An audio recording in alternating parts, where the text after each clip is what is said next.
Alright, hello ladies and gentlemen, I am SWeRve, and we are playing Crusader Kings 2. Sorry about that, I just forgot we were playing. So hopefully this recording will go better than last recording, because the last recording I did, the volume was blasting, and I lost everything. So anyway, we're in Crusader Kings 2, and I'm going to be doing a tutorial of all of the mini things up here, all the stuff down here, everything up here, and we'll do a little bit of gameplay as well. Maybe we'll turn it into a series as a trade power. You need DLC for that, which is a bit of a bummer, but it's no problem. So it is a beautiful game, if I can start to say. They did a lot of detail on this whole thing, and the lands have really stretched. It's come a far way because they added India and this area and up here as well. And currently it looks like it's a little chilly outside. So outside now in real life and in the game as well. So this is Crusader Kings 2, and let me just put it on Independent Realms real quick. For those of you who do not know what Crusader Kings 2 is about. This is really a game, sorry, I just wanted to zoom in there. This is really just a game about people. Like, it doesn't matter the size of your empire, it's all about people. Like Italy and the Byzantine Empire or West Francia, it can all collapse in a matter of time. Like, you can have, like, you know, like the size of, like, you could have, like, all of this. You could have, like, the size of, like, Germany during World War II, like, in 1941, like, when it was at its peak. And but once your ruler dies, you know, and your new king comes in, all of your vassals get annoyed. Sometimes that's just the way it is, because you don't have control over your younger kids, so he really doesn't do too much. So the vassals don't respect him or view him as highly as you did, so you lose a lot of your kingdom. And that's what happens to the Byzantine Empire and the Italian Empire, is you just have to hope that your son has enough friends to defend against the war. And it's really interesting. So today we're going to ignore everything that's out and about right now, and we're going to just focus on just this tab, just clicking here. That's all we're going to focus on, and we're trying to go through all of this. Now, be warned, these are going to be short videos with a lot of information in them, and each video is probably going to be like this, you know, going through all of them, okay? And then through the stuff up here and down here, alright? So it's going to be a lot of information. Alright, so here is this screen. Alright, so when you click up here, here's a little information about who you are. This is you. Tells you that this is you. I am Serge Don. Oh, I'm not even gonna try to pronounce that. Currently, I am the Republican leader or Democratic leader. I'm sorry. I was voted into power because we are a trade republic. I was voted into power, and it tells me my age up here and when I was born. I'm 67, and it also tells you that. Well, I can't read my mouse, but you can tell with that little box there. And then the woman to my right is my wife, and the person below me is my heir to the throne. But we're going to talk more about that, because with trade republics, you really don't have an heir. It's more of an heir to your family and your kingdom, because like Italy and the Byzantine Empire and Bulgaria, I'm going to use these three as examples because so far they're the biggest and I can pronounce them. The more kids you have, like here, the more you're going to have to spread up your realm, which we're going to get into as well. There's so much to get into, and when you die, your heir takes over your kingdom. So yeah, and then here's our little house. This is our house. What do we call it? Our house crest. And here are some fun little things like the dynasty tree. If you want to look at that, or the family tree. If you want to look at that, and the realm tree. So yeah, it's a little complicated, that stuff, but yeah, and it also tells you if you're Catholic, Christian, Orthodox, all of that up here. Alright, and we'll go down to here. So my titles, I'm the ruler of the Republic of Venice. I am granted the city of Venice, and I have the house of this. I have my house, which we're going to get into later as well. Now we have all this stuff over here. Now, a lot of this stuff we're going to have to get into later, but we'll talk about it now.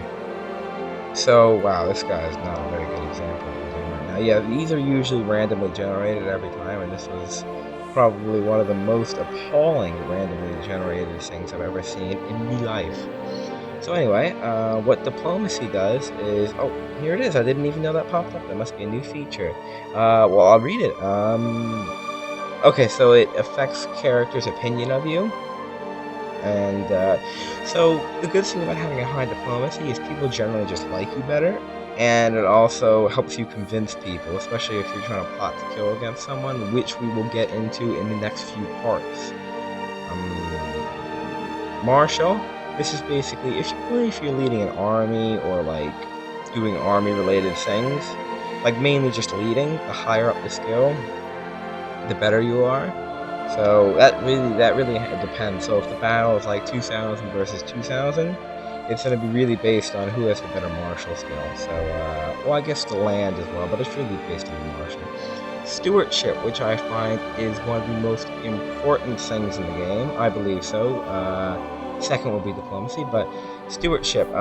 This is basically, well, what does the game say? Stewardship allows you to control your tax, income, and your primary attribute. Okay, so this basically lets you have your demi size be bigger. So that means more cities, castles, and churches you can own. And plus, it gives you a boost in your economy as well. It gives you like a little percentage boost as well. Intrigue. Intrigue's an interesting one. So when you go to assassinate someone, which we'll get into the next few parts, when you go to assassinate someone, the higher your intrigue skill is, the easier. I cannot speak today. The easier it is to assassinate someone, and the speed is much quicker in doing so. Which I really don't think is an important skill, because when you go to assassinate someone, you really just try to you really just let you can invite other people. We'll get into it. Why that's not important. And learning's nice to have, because it lets you learn these things faster and be better at it quicker. And and the stuff on the side here is basically your spouse and your council combined here to give you a nice little boost, and yourself obviously, and a boost to your thing. So you really don't have a 0 diplomacy, you have a 20 diplomacy. Yeah, so it's basically, yeah, your wife really just takes over the diplomacy, I find. And then there's your family down here, which is where you get your heir, parents, grandparents. Relations, which is just friends, rivals, marriage ties, and lovers, which isn't that important. And vassals, which is people that you're ruling over. So you really want to keep your vassals nice, or else they'll, rebel, and you can't have that. Your court's basically just, if you want to pass a law, they're there to pass it, and plus they give you these bonuses here. Allies. So when you get married, or when you have a marriage, you get an alliance. Maybe. It depends on the marriage, but you'll get an alliance, and that's how alliances are formed. And abroad relationships, I'm not really sure what that is. Characters can recite a foreign court. Okay, so that means when one of your sons or you is in a court of another country, so that means you're abroad. And over here are your skills and attributes, which is humble. Like, this is just for my character. He does not have good traits, because he's shy. Oh god. So usually you have negative traits and positive traits, which lead into your individual character's things here. So yeah, so like there's the best one that I think would be the Cursader, because there's massive increases on everything basically.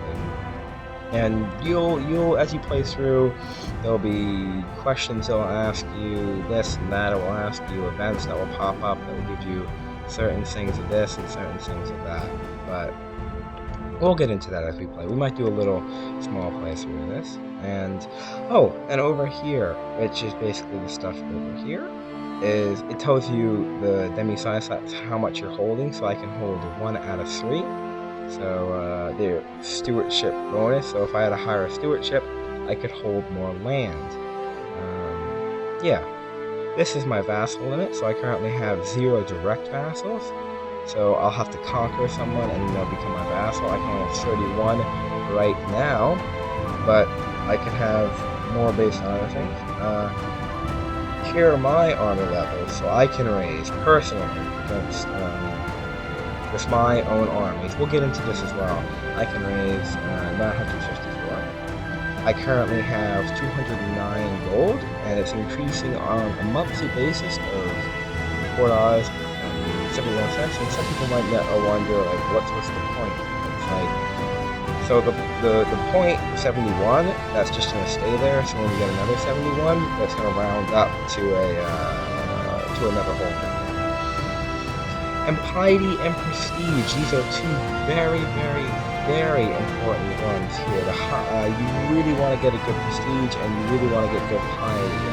Piety is all about religious, and prestige is just, prestige, So that's the stuff up here. It's basically telling me the exact same thing. So I'm getting a monthly piety of 1.6 and a monthly prestige of 1.8. And you really, really want to get a high number on that, because your score over here, your score is based on your prestige and your piety, and I'm not sure, but I believe your money as well, but it's mainly based on prestige and piety. The prestige, I think, does a little bit better than piety. It all depends on the date, because if you're in a very, very, Christian war thing, then the higher piety you have, the better it is. And people also like you a lot better, just everyone in general likes you a lot better when you have better prestige, but people who are more Christian based or your religion based in the game, like religion's a huge factor in this game, you have to have a high piety, or else the Pope will be questioning you like, hey, why don't you have a lot of piety? Are you not Christian? And then everyone starts questioning the same thing, and then you're in the doghouse. But you really want to get a lot of prestige and piety to get your score up. Alright, well, that's going to be it for today. In the next episode, we'll probably go into the council and laws, and we'll see. So, I was SWeRve, and thank you for watching my tutorial video, and please like, comment, and subscribe. Thank you for watching.